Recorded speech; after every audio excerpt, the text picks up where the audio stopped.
بسم اللہ الرحمن الرحیم۔ السلام علیکم ورحمۃ اللہ وبرکاتہ۔ عزیز طلباء و طالبات، امید ہے آپ سب خیریت سے ہوں گے۔ اللہ تبارک و تعالیٰ سے دعا ہے کہ اللہ تبارک و تعالیٰ ہمارے اہل خانہ کو، ہمارے وطن عزیز پاکستان کو اور پوری امت مسلمہ کو اپنی حفظ و امان میں رکھیں۔ آج مرخہ 14 جون روز بدھ ہم لوگ حدیث نمبر 14 جو ہے وہ پڑھیں گے۔ اس سے پہلے 3 لیکچرز کے اندر ہم لوگ حدیث نمبر 11، 12 اور 13 پڑھ چکے ہیں۔ یہ ہمارے سلیبس کا دوسرا حصہ ہے، الجزء الثانی من حدیث الحدیث۔ احادیث جو ہیں وہ ہماری 11 سے لے کے 20 تک ہیں۔ حدیث نمبر 14 جو ہے اس میں جناب رسول اللہ صلی اللہ علیہ وآلہ وسلم نے نماز باجماعت میں شمولیت کے آداب بیان فرمائے ہیں۔ نماز باجماعت میں شمولیت کے آداب بیان فرمائے ہیں۔ ارشاد نبوی صلی اللہ علیہ وسلم ہے، بسم اللہ الرحمن الرحیم، اذا اقیمت الصلاۃ فلا تأتوها تسعون وآتوها تمشون وعلیکم السکینۃ فما ادرکتم فصلوا وما فاتکم فاتموا۔ ارشاد فرمایا، اذا اقیمت الصلاۃ فلا تأتوها تسعون وآتوها تمشون وعلیکم السکینۃ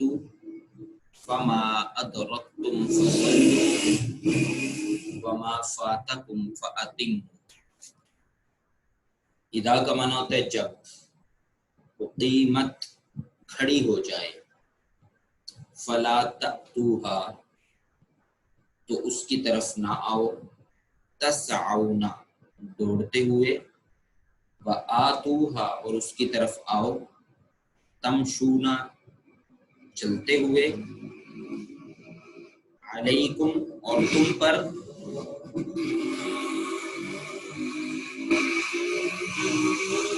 السکینہ اطمینان ہو، سکون ہو، ادرکتم تو پھر جو تم نے پا لیا،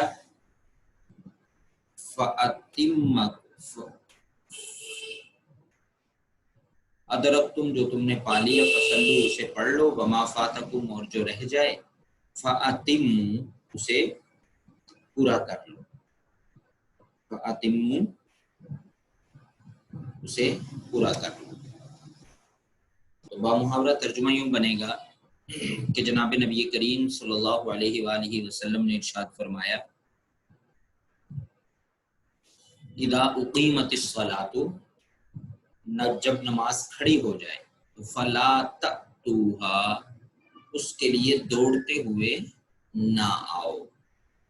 فلا تأتوها تسعون اس کے لیے دوڑتے ہوئے نہ آؤ، بلکہ فرمایا وآتوها تمشون بلکہ اطمینان اور وقار سے چلتے ہوئے آؤ، فما ادرکتم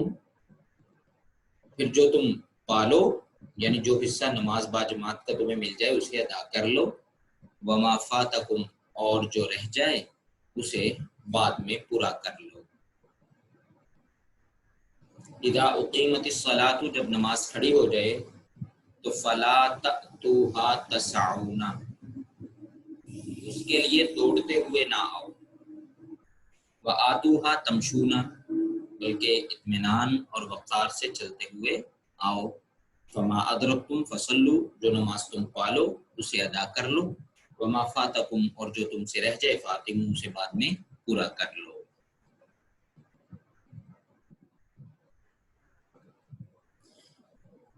دراصل اس حدیث مبارکہ میں جناب رسول اللہ صلی اللہ علیہ وآلہ وسلم نے آداب نماز اور مسجد کے تقدس کی طرف توجہ دلائی ہے۔ حضور نبی کریم صلی اللہ علیہ وسلم نے مسلمانوں کو تلقین فرمائی ہے کہ وہ نماز کے آداب اور مسجد کے تقدس کا خیال رکھیں۔ اس حدیث مبارکہ میں حضور نبی کریم صلی اللہ علیہ وآلہ وسلم نے باجماعت نماز کے ادب و احترام اور مسجد کے تقدس کی طرف رہنمائی فرمائی ہے، اور وہ یہ ہے کہ ہم باجماعت نماز ادا کرنے کے لیے وقت پر مسجد پہنچیں اور تکبیر اولیٰ میں شریک ہوں۔ تکبیر اولیٰ پہلی تکبیر کو کہا جاتا ہے کہ جب امام اللہ اکبر کہہ کر نماز شروع کرتا ہے تو اول تو کوشش کرنی چاہیے کہ بر وقت مسجد میں پہنچا جائے، تکبیر اولیٰ میں شریک ہوا جائے، کیونکہ تکبیر اولیٰ میں شریک ہونا یہ بہت زیادہ باعث ثواب ہے، اور احادیث مبارکہ میں اس کی بہت زیادہ فضیلت بیان فرمائی گئی ہے۔ لیکن اگر کسی مجبوری کی وجہ سے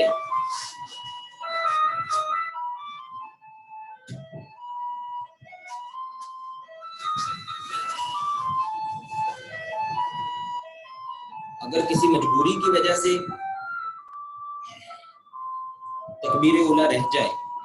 یا مسجد میں پہنچنے میں دیر ہو جائے اور نماز ہو رہی ہو تو نماز میں شریک ہونے کے لیے دوڑنا نہیں چاہیے، بلکہ سکون اور اطمینان اور وقار کے ساتھ نماز کی طرف جانا چاہیے۔ پھر جتنی رکعت جماعت کے ساتھ مل جائیں انہیں جماعت کے ساتھ پورا کر لینا چاہیے، اور جو رکعت رہ جائیں انہیں بعد میں پورا کر لینا چاہیے۔ بھاگ کر جماعت میں شریک ہونے کی کوشش کرنا یہ ایک ناشائستہ عمل ہے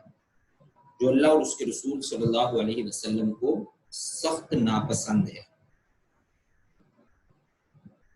اسلام جو ہمارا مذہب ہے ہمیں نصب و ضبط کی تلقین کرتا ہے اور اس کی پابندی کا حکم دیتا ہے۔ دوڑ کر جماعت میں شریک ہونے کے عمل سے نہ صرف نظم و ضبط جو ہے پوری طرح متاثر ہوتا ہے، بلکہ انسانی وقار اور مسجد کا تقدس بھی مجروح ہوتا ہے۔ اس حدیث میں حضور نبی کریم صلی اللہ علیہ وآلہ وسلم نے نہ صرف باجماعت نماز کے آداب اور مسجد کے تقدس کی طرف رہنمائی فرمائی ہے، بلکہ احترام انسانیت، نظم و ضبط اور وقت کی پابندی کا بھی درس دی ہے۔ اس کے علاوہ یہ بات بھی ذہن میں رکھیں کہ حضور نبی کریم صلی اللہ علیہ وسلم نے باجماعت نماز پڑھنے کو اکیلے نماز پڑھنے سے 27 درجے افضل قرار دیا ہے۔ دراصل ایک عاقل بالغ مسلمان مرد کے لیے یہ ضروری ہے کہ وہ نماز باجماعت ادا کرنے کے لیے مسجد میں آئے، اور نماز جو ہے یہ دین اسلام کی سب سے بڑی عبادت ہے، اور اس عبادت کے متعلق ہم لوگ حدیث نمبر 11 میں تفصیل کے ساتھ پڑھ چکے ہیں۔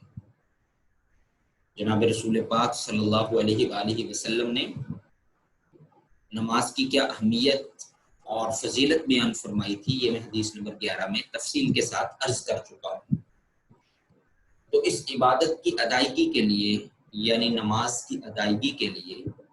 ایک عاقل بالغ مسلمان مرد کے لیے یہ ضروری ہے کہ وہ نماز باجماعت پڑھنے کے لیے، نماز باجماعت ادا کرنے کے لیے مسجد میں جائیں،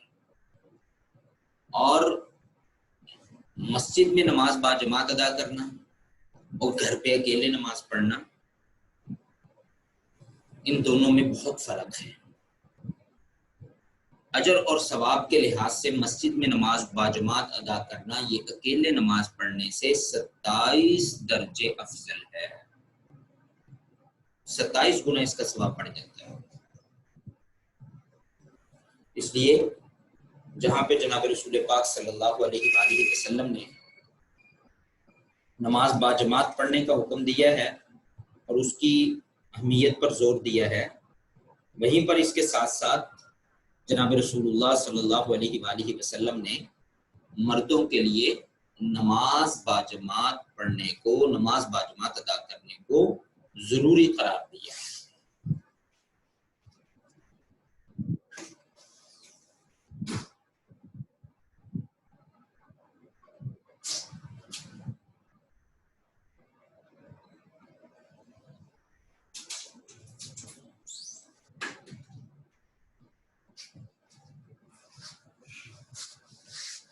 نماز با جماعت ادا کرنے کے لیے یہ ضروری ہے کہ وقت پر مسجد میں پہنچا جائے، اور وقت کی پابندی جو ہے اسے اسلام میں بہت زیادہ پسند کیا گیا ہے۔ تو نماز با جماعت ادا کرنے کے لیے جو وقت مقرر ہے نماز کا، اس سے پہلے کوشش کرنی چاہیے کہ وضو وغیرہ سے فارغ ہو کے مسجد میں پہنچا جائے اور تکبیر اولیٰ میں شریک ہوا جائے۔ جیسا کہ میں پہلے عرض کر چکا ہوں کہ تکبیر اولیٰ میں شریک ہونا یہ اجر اور ثواب کے اعتبار سے بہت زیادہ پسندیدہ ہے۔ لیکن اگر کوئی شخص کسی مجبوری کی وجہ سے، کسی معذوری کی وجہ سے لیٹ ہو جاتا ہے، اسے تاخیر ہو جاتی ہے اور وہ تاخیر سے مسجد میں پہنچتا ہے اور ادھر نماز ہو رہی ہے، اس کا کچھ حصہ گزر چکا ہے، تو اب یہ نہیں کہ وقت کو دیکھ کے انسان مسجد کی طرف دوڑ لگاتے، یہ چیز انسانی وقار اور تقدس کے خلاف ہے۔ یا مسجد میں پہنچا تو دیکھا کہ نماز ہو رہی ہے، جلدی جلدی سے وضو کیا اور بھاگتے ہوئے جماعت میں شریک ہو گئے، تو یہ بھی ٹھیک نہیں ہے۔ اس سے ایک تو وضو کے نامکمل رہ جانے کا خدشہ ہے، اور دوسرا یہ چیز مسجد کے تقدس کے خلاف ہے۔ مسجد میں بھاگنا، مسجد اللہ کا گھر ہے اور اس میں وقار کا ہر ممکن خیال رکھا جاتا ہے، اس کے تقدس اور احترام کا ہر ممکن خیال رکھنا چاہیے۔ اس لیے دوڑتے ہوئے شامل نہیں ہونا چاہیے، بلکہ وقار اور متانت کے ساتھ چلتے ہوئے شائستگی کے ساتھ، آرام کے ساتھ جماعت میں شامل ہو جائیں۔ کوئی بات نہیں، جتنی رکعات جماعت کے ساتھ نصیب ہو جائیں انہیں جماعت کے ساتھ ادا کر لینا چاہیے، باقی کو بعد میں پورا کر لینا چاہیے۔ لیکن اس کا یہ مطلب بھی ہرگز نہیں ہے کہ اب جماعت ہو رہی ہے تو انسان کو فکر ہی نہ ہو اور بالکل وہ ریلیکس ہو جائے اور بالکل جو ہے وہ بقیہ حصہ بھی گزارتے، ایسا بھی نہیں ہے، بلکہ فکر کے ساتھ، ذمہ داری کے ساتھ، اطمینان اور وقار کے ساتھ، شائستگی کے ساتھ کوشش کرنی چاہیے کہ جتنا جلدی ہو سکے جماعت میں شامل ہو جائیں۔ اور پھر یہ سہولت ہے کہ جتنی رکھتے جماعت کے ساتھ نصیب ہو جائیں ان کو جماعت کے ساتھ پورا کر لیں، اور باقی کو بھاگتے ہوئے نہیں جو ہے وہ ادا کرنا چاہیے، بلکہ بعد میں ادا کر لینا چاہیے۔ صرف اس لیے بھاگتے دوڑتے جانا کہ جلدی سے جماعت میں شریک ہو جائیں اور کوئی رکعت چھوٹ نہ جائے، یہ ایک ناشائستہ عمل ہے اور اللہ اور اس کے رسول صلی اللہ علیہ وسلم کو ناپسند ہے، اور اللہ تعالیٰ کے گھر کے تقدس، احترام، آداب اور اس کے ساتھ ساتھ انسانی وقار کے بھی خلاف ہے۔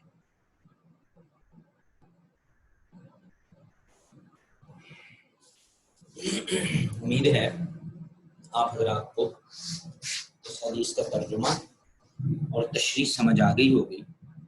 اب میں اس کی تشریح ایک دفعہ جو آپ کی کتاب میں لکھی ہوئی ہے اسے پڑھ دیتا ہوں۔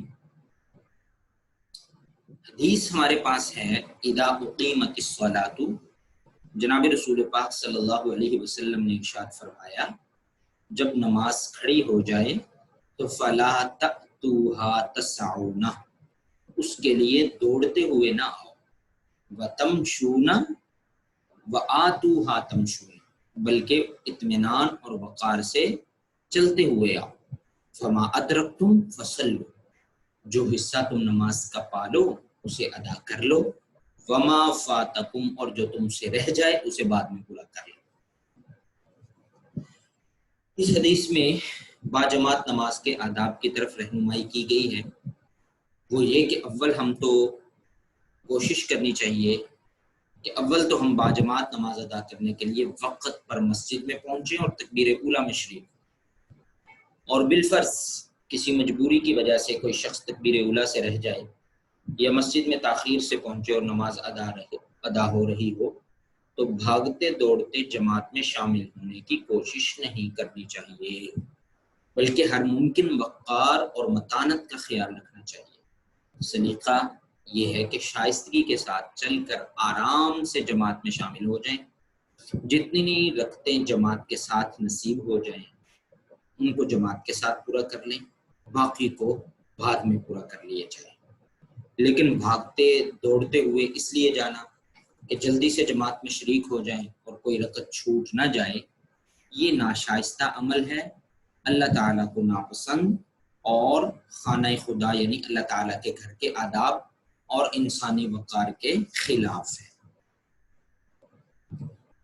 آپ حضرات نے غور کیا ہوگا، اس سے پہلے ہم نے حدیث نمبر 11 پڑھی تھی، حدیث نمبر 12 اور 13 میں جمعہ اور نماز جمعہ کے آداب پڑھے تھے۔ اب نماز با جماعت میں شمولیت کے آداب آج کی حدیث میں پڑھے ہیں۔ ان تمام احادیث کا خلاصہ اور نچوڑ جو ہے وہ یہی ہے کہ جس طرح سے یہ عبادات افضل ہیں اور یہ عبادات اہم ہیں اور اسلام ان کی اہمیت پر زور دیتا ہے، اس کے ساتھ ساتھ اسلام نظم و ضبط کی بھی تلقین کرتا ہے اور نظم و ضبط پر پابندی کا حکم دیتا ہے، اور آداب مجلس، احترام انسانیت، ان چیزوں کا خیال رکھنے پہ اسلام بہت زیادہ زور دیتا ہے۔ کوئی ایسا عمل نہ ہو کہ جس سے آداب مجلس اور نظم و ضبط کی خلاف ورزی ہو رہی ہو، مسجد اور انسانیت ان کا تقدس پامال ہو رہا ہو، تو اسلام ان حالات میں عبادت کو بھی پسند نہیں کرتا، بلکہ کہتا ہے اگر عبادت کرنی ہے تو اس طریقے کے ساتھ کریں کہ نظم و ضبط کی پابندی بھی ہو، اللہ کے گھر کے آداب کا بھی خیال رکھا جائے، انسانی تقدس کا بھی خیال رکھا جائے۔ تو اسلام وہ واحد مذہب ہے، اگر ہم یہ کہیں تو بے جانا ہوگا کہ اسلام وہ واحد مذہب ہے کہ جس نے اپنے ماننے والوں کو صرف عبادات پر عمل کی ترغیب نہیں دی، بلکہ اس کے ساتھ ساتھ بہت سارے معاشرتی آداب بھی اسلام نے اپنے ماننے والوں کو سکھائے ہیں اور اپنے ماننے والوں کو ان کا پابند بنایا ہے اور سختی کے ساتھ ان پر عمل کرنے کا حکم دیا ہے۔ اللہ تبارک و تعالیٰ سے دعا ہے کہ اللہ تبارک و تعالیٰ ہم سب کو دین اسلام کی تعلیمات پر عمل کرنے کی توفیق عطا فرمائیں، اور جناب رسول پاک صلی اللہ علیہ وآلہ وسلم کے جتنے ارشادات ہم پڑھتے ہیں اللہ تعالیٰ ہمیں ان پر عمل کرنے کی توفیق عطا فرمائیں، اور جناب رسول اللہ صلی اللہ علیہ وآلہ وسلم کی سچی اور پکی محبت ہم سب کو نصیب فرمائیں۔ وما علینا الا البلاغ المبین۔ ہماری حدیث نمبر 14 تک احادیث مکمل ہو گئی ہیں، کل کو ہم لوگ حدیث نمبر 15 پڑھیں گے، اور اس کے بعد پھر جو ہے ہم اپنے سلیبس کے تیسرے حصے یعنی موضوعاتی مطالعہ کی طرف جائیں گے، اور موضوعاتی مطالعہ جو ہے وہ پڑھیں گے۔ اللہ تعالیٰ ہم سب کا حامی و ناصر ہو۔ وعلیکم السلام ورحمۃ اللہ وبرکاتہ۔